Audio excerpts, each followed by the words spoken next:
On July 31st, 1992, Thai Airways International Flight 311 and Airbus A310-304, nicknamed Buriram, from Don Mueang International Airport, Bangkok, Thailand, to Triphuvan International Airport, Kathmandu, Nepal, crashed in Gyeongpedi Langtang National Park in Langtang, Nepal. The crash killed all 113 passengers and crew members on board, and it was the first hull loss and the first fatal accident involving the Airbus A310. The investigation, conducted by Nepal Civil Aviation Authority with assistance from Airbus Industry and the Transportation Safety Board of Canada, concluded that the aircraft initially suffered a minor malfunction involving its inboard trailing edge flaps shortly after passing the Sierra reporting point.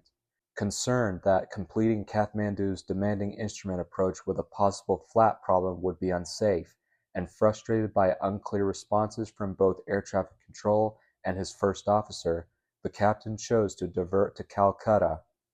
Although the flap system soon began functioning normally again, the captain continued to face a heavy workload because his first officer provided little initiative or effective support. Repeated communication difficulties with ATC further delayed the delivery of accurate weather information, and by the time it was received, the aircraft had already flown past Kathmandu and was heading toward the Himalayas. Investigators determined that the crash resulted from several contributing factors. These included the captain's and air traffic controller's loss of situational awareness, communication and technical difficulties that increased the captain's stress and workload, the first officer's lack of assertiveness and indecisive responses, and the controller's limited experience, inadequate English proficiency, and reluctance to provide terrain-related guidance. The investigation also cited insufficient supervision of the inexperienced controller, Thai Airways International's failure to provide simulator training for Kathmandu's challenging approach, and improper use of the aircraft's flight management system. During the investigation, 62-year-old British Airbus investigator Gordon Corr died from altitude sickness while trekking through the Himalayas to reach the crash site. A senior Airbus test pilot with more than 11,500 flight hours. The pilots on board consisted of 41-year-old Captain Preeta Sunamai, who had logged 13,200 flight hours, including 4,400 on the A310 and 1,700 hours as a pilot in command. And the co-pilot was 52-year-old First Officer Puntat Bunyaye, who had logged 14,600 flight hours, including 4,200 on the A310. The cabin crew consisted of 12 flight attendants looking after 99 passengers. There were 1 Australian, 5 Belgians, 2 Canadians, 5 Finns, 4 Germans, 2 Israelis, 17 Japanese, 23 Nepalese, 1 New Zealander, 2 South Koreans, 3 Spaniards, 35 Thais, 2 Brits, and 11 Americans. Among the passengers was Yutzi Perez, a 41-year-old Israeli film director, screenwriter, and film producer. He was the nephew of future Israeli Prime Minister and President Shimon Peres. Like Shimon, Yutzi was also related to American movie star Lauren Bacall.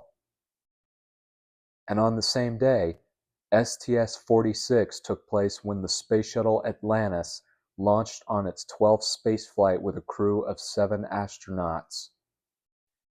The primary objective was the deployment of the European Space Agency's European Retrievable Carrier and the operation of the joint NASA-Italian Space Agency tethered satellite system. The mission was extended 1 day to complete the science objectives. EURECA deployed 1 day later than scheduled because of a problem with its data handling system. After deployment, the spacecraft's thrusters were fired to boost EURECA to its planned operating altitude of about 310 statute miles. However, the thruster firing was cut to 6 minutes instead of the planned 24 minutes because of unexpected altitude data from, Eureka. The problem was resolved and Eureka was boosted to operational orbit on the sixth day of the mission. The payload was to be retrieved on STS-57 in 1993. TSS deployment was also delayed one day because of Eureka. During TSS deployment, the satellite reached a maximum distance of only 840 feet from the orbiter instead of the planned 12.5 miles because of a jammed tether line. After numerous attempts over several days to free the tether, TSS operations were curtailed and the satellite was stowed for return to Earth. Secondary payloads were evaluation of oxygen integration with materials thermal management processes, Consortium for Materials Development in Space Complex Autonomous Payload, IMAX Cargo Bay Camera, Limited Duration Space Environment Candidate Materials Exposure, Air Force Maui Optical Site, Pituitary Growth Hormone Cell Function, and Ultraviolet Plume Instrument. The astronauts consist of Commander Lawrence Shriver on his third and final Space Shuttle mission and final time in space, pilot Andrew M. Allen on his first Space Shuttle mission, Mission Specialist 1 from Switzerland, Claude Nicollier, on his first Space Shuttle mission. Claude made history as the first Swiss national to fly in space. Mission Specialist 2, Flight Engineer Marcia Evans, on her second Space Shuttle mission. Mission Specialist 3, Jeffrey A. Hoffman, on his third Space Shuttle mission. Mission Specialist 4, who was born in San Jose, Costa Rica, Franklin Chang Diaz, his third Space Shuttle mission. And Payload Specialist 1 from Italy, Franco Malerba, on his first and last time in space during the Space Shuttle program. Franco made history as the first Italian to fly into space. On July 31, 1997, FedEx Express Flight 14, a McDonnell Douglas MD-11F nicknamed Joshua from Changi Airport, Changi, Singapore, to Newark International Airport, Newark, New Jersey, United States, with a stopover in Penang International Airport, Penang, Malaysia, Taiwan International Airport, Taipei, Taiwan, and Anchorage International Airport, Anchorage, Alaska, United States, crashed during a landing on its final segment at Newark International Airport, inverting and catching fire. Thankfully, all 5 crew members on board survived with serious injuries. The National Transportation Safety Board determined that the primary cause of the accident was the captain's excessive control inputs during the landing and his decision not to perform a go-around after the approach became unstable.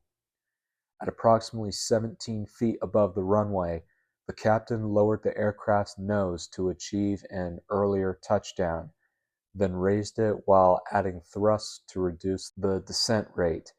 Moments later, he pushed the nose down again in an attempt to keep the aircraft on the runway after the initial touchdown.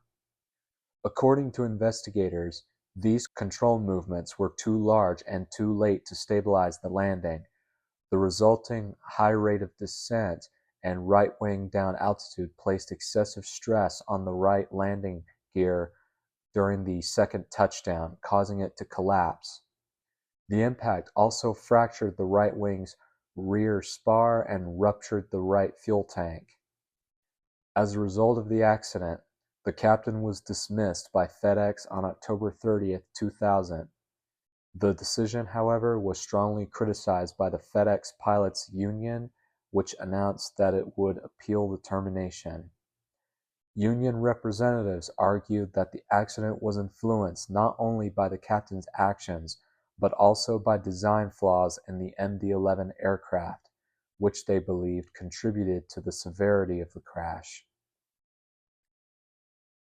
And on July 31, 2022, Ayman al-Zawahiri, the leader of the Salafi jihadist group Al-Qaeda, was killed by a United States drone strike in Kabul, Afghanistan. Al-Zawahiri was one of the principal architects of the September 11, 2001 terrorist attacks against the United States. After Osama bin Laden was killed by U.S. forces in Pakistan on May 2, 2011, al-Zawahiri became the second leader of al-Qaeda. In the months leading up to his death, the Central Intelligence Agency located and monitored al-Zawahiri's whereabouts. After U.S. President Joe Biden authorized a targeted operation, a CIA drone strike fired 2 Hellfire missiles at the balcony of his residence, killing him. The operation took place nearly 1 year after the end of the war in Afghanistan. U.S. officials stated that al-Zawahiri's presence in Afghanistan violated the agreement made during the withdrawal of American forces, under which the Taliban had pledged not to provide haven to al-Qaeda members. Following the strike, members of the Haqqani network reportedly attempted to conceal his death, but U.S. intelligence was able to confirm it. President Biden later announced al-Zawahiri's death in a public statement, describing the operation as a deliverance of justice. Well, that concludes the historical milestones for July. If you like what you heard, don't forget to leave a comment down below and subscribe. This is Stephen Luke, and I will see you all on August 1st.